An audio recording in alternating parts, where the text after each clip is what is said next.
एक प्रश्न पूछा गया है कि चाणक्य ने किन किन लोगों के लिए कहा है कि उनकी मृत्यु में संदेह नहीं।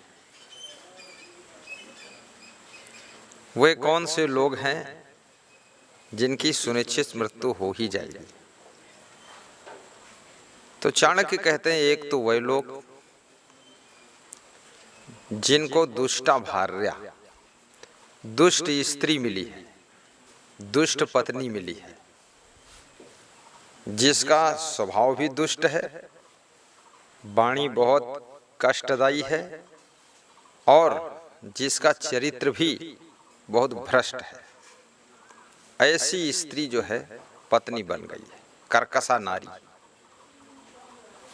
तो वह पुरुष अपनी पत्नी के आचरण को देख देख करके मन ही मन व्यथित होता है, दुखित होता है, पीड़ित होता है, कष्टित होता है, चिंतित होता है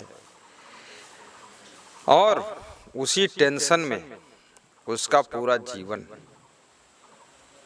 गुजरने लग जाता है और उसी चिंता में उसकी मृत्यु होती है और चिता पर जलकर राख हो जाता है। इसलिए जो स्त्रियां चाहती हैं कि मैं सुहागवती रहूं, सौभाग्यवती रहूं, मेरे माथे का सिंदूर सदा बना रहे, उन स्त्रियों को चाहिए कि अपना दुष्ट स्वभाव त्याग करें, कर्कश वाणी त्याग करें और चरित्र को भी सुधारें। अपने पति को सताएं ना। कितनी पत्नियां तो चुड़ैल की तरह अपने पति को लग जाती है, नाना प्रकार से कष्ट देती है। अब उनका पति जो है बेहाल हो जाता है, घायल हो जाता है। लेकिन इससे स्त्रियों को भी बहुत पाप लगता है। नारी को नारायणी का दर्जा दिया गया है, स्त्री को देवी का स्थान दिया गया है। तुम देवी बनो, नारायणी बनो, लक्ष्मी बनो, घर की सुंदरता को बढ़ाओ, ये दुष्ट आचरण को छोड़ो। तो चाणक्य कहते हैं जिसको दुष्ट स्वभाव की स्त्री मिली है, वो जो है बहुत जल्दी मृत्यु को प्राप्त होता है। उसकी वो दुष्ट पत्नी जो है उसको मार डालेगी, उसको जिंदा नहीं रहने देगी। वो दुष्ट के साथ में फंस गया। दुष्टा भार्या। दूसरे वह लोग हैं सठम मित्रम, जिनके मित्र सठ है। सठ कहते हैं जो मूर्ख भी है और दुराचारी भी है और भ्रष्ट भी है और उसमें मित्र का कोई लक्षण नहीं, लेकिन मित्र बना हुआ है। इसलिए विचारक कहते हैं कि मित्र उसको बनाइए जो आपके लिए मिटने को तैयार है। मित्र उसको मत बनाइए जो आपको मिटाने के लिए तैयार है। तो जो सठ मित्र होता है वो आपको मिटा देगा, आपको मिटा देगा, अपना स्वार्थ हल कर लेगा और अपने स्वार्थ के कारण तुमको बुरी तरह फंसा देगा, ऐसे असमंजस में डाल देगा, ऐसी उलझन में डाल देगा, ऐसी टेंशन में डाल देगा कि तुम तड़पते रहोगे। और कहते हैं कि शत्रु का मारा बच सकता है लेकिन मित्र का मारा नहीं बच सकता है। इसलिए कभी सठ के साथ दोस्ती नहीं करना चाहिए और दुष्ट स्त्री के साथ विवाह नहीं करना चाहिए और दुष्ट स्त्री से दूर ही रहना चाहिए। दुष्टा भार्या सठम मित्रम भ्रष्टश्चोत्तरदायका। और जिस घर के कार्यकर्ता आज्ञा का उल्लंघन करते हैं, अर्थात जिस गुरु के शिष्य आज्ञा का उल्लंघन करते हैं, जिस माता पिता की संतान आज्ञा और आदेश का उल्लंघन करती है, अर्थात मनमानी करते हैं, अर्थात उल्टा पलटा काम करते। ऐसा गुरु और ऐसे गार्जियन, ऐसे संरक्षक, ऐसे माता पिता, वे उसी टेंशन में बहुत जल्दी मर जाते हैं। उनकी मौत में भी कोई संदेह नहीं।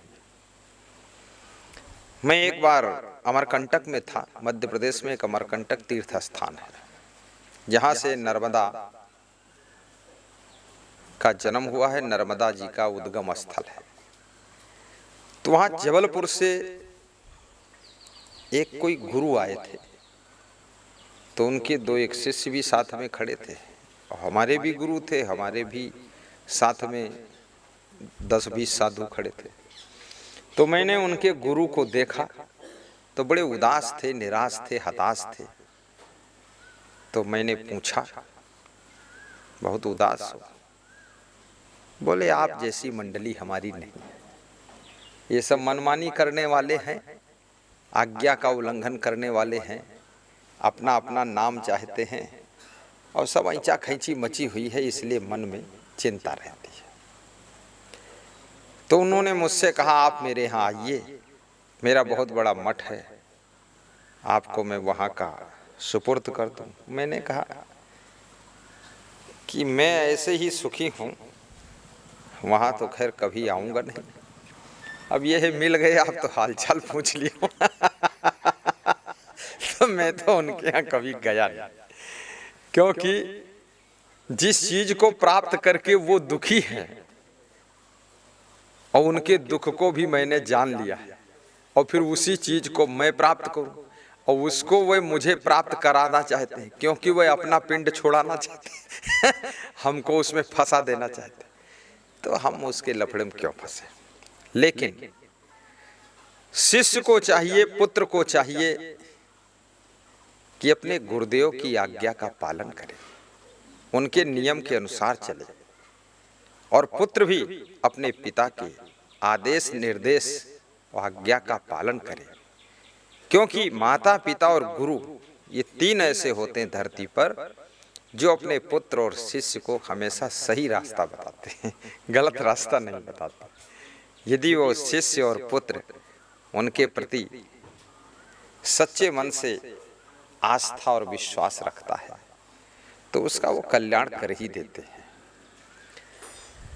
तो दुष्टा भार्या सठम मित्रम भर्तुश्चोत्तरदायिका, प्रत्युत्तर देने वाला शिष्य, प्रत्युत्तर देने वाला पुत्र, प्रत्युत्तर देने वाले कर्मचारी, और उनका जो मालिक है, गार्जियन है, वो उनके प्रत्युत्तर से घायल होकर के मन मन ही दुखी हो जाता है, पीड़ित हो जाता है, व्यथित हो जाता है, और फिर उसी चिंता में उसका देहांत हो जाता है।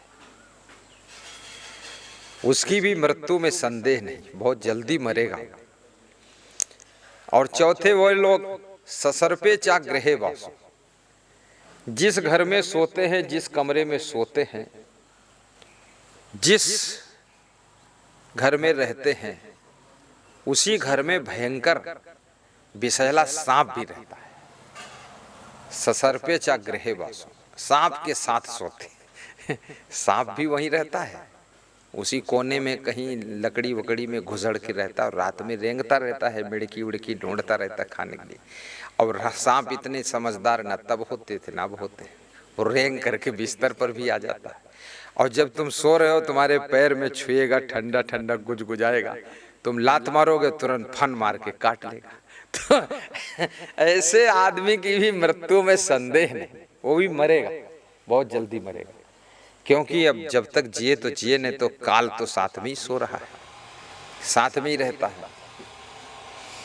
ससर्पे चा गृहे वासो मृत्युरेव न संशया, चाणक्य कहते हैं उसकी मृत्यु में कोई संदेह नहीं है। दुष्टा भार्या सठम मित्रम भर्तुश्चोत्तरदायिका, ससर्पे चा गृहे वासो मृत्युरेव ना संशया। ना संशया माने नहीं संदेह है उसकी मृत्यु में।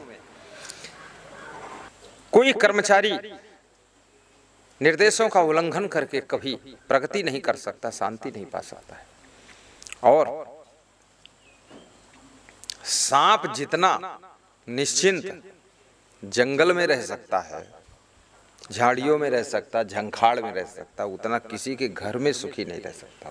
वो भी चिंता में रहता है, क्योंकि घर वाले कोई सामान उठाते हैं, निकालते हैं तो खटपट आवाज होती है, तो सांप भी डर जाता है कि इसमें कौन आया है, उसको भी घबराहट होती है, उसको भी चैन मिलती नहीं है। इसलिए सांप खैर कहने से हमारे तो नहीं मानेगा, किसी के घर में न रहे, उसको इतना ज्ञान नहीं है, लेकिन पुत्र मान सकता, शिष्य मान सकता है, स्त्री सुधर सकती है, और साथ साथ में मित्र भी सुधर सकते हैं। तो स्त्रियों को भी अपना सुधार करना चाहिए और पुरुषों को भी सुधार करना चाहिए। जिस स्त्री को दुष्ट पति मिला है, वो भी बेचारी रोती रहती है, रोज उसका पति दारू पीता है, फिर अंड बंड गाली बकता है, उल्टा पल्टा काम करता है, संपत्ति सब बर्बाद कर रहा है, सब बेच करके इधर उधर कर रहा है।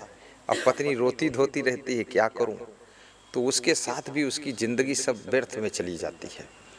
तो पति हो या पत्नी हो, सबको अपना अपना सुधार करना चाहिए, और स्वयं के सुधार से स्वयं को सुख तो मिलता ही है, बल्कि आपके साथ जो लोग जुड़े हैं उनको भी सुख मिलना शुरू हो जाता है।